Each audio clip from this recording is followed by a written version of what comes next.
There's nothing much to the Asus VivoBook S15, but, then again, that's sort of the point.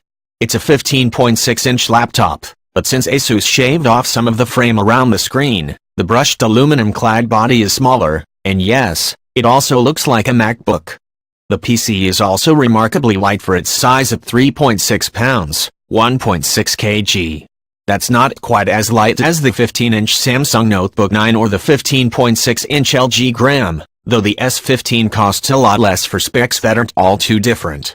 Based around a dual-core 2.7 GHz Intel Core i7-7500U, the S15 starts around $800, approximately £600 or $1,000, but there are several configurations available. They're mainly just variations on amounts of RAM and storage, but there is a Windows 10 Signature Edition that upgrades the integrated graphics to a discrete NVIDIA 940MX GPU, definitely worth the $50 extra. We reviewed the base model here, the S510UA, DB71.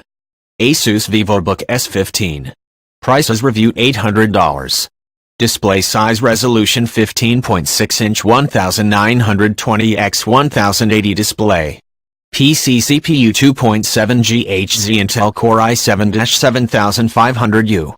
PC memory 8GB DDR4 SDRAM 2400 MHz. Graphics 128 MB dedicated Intel HD graphics 620. Storage 128 GB M. 2 SSD plus 1 TB HDD. Networking 802.11 AC wireless, Bluetooth 4.1. Operating system Windows 10 Home, 64-bit. Aside from the big screen and a slim, lightweight body, at a reasonably priced thing though, the S15 is a somewhat unremarkable mainstream laptop. The Full HD display, for example, has good color and contrast for entertainment and office work, but not good enough for anything that demands precision. Its matte finish helps with reflections, but it doesn't get bright enough to use comfortably outdoors. Basically, it's fine for what you're paying, neither exceptional nor disappointing.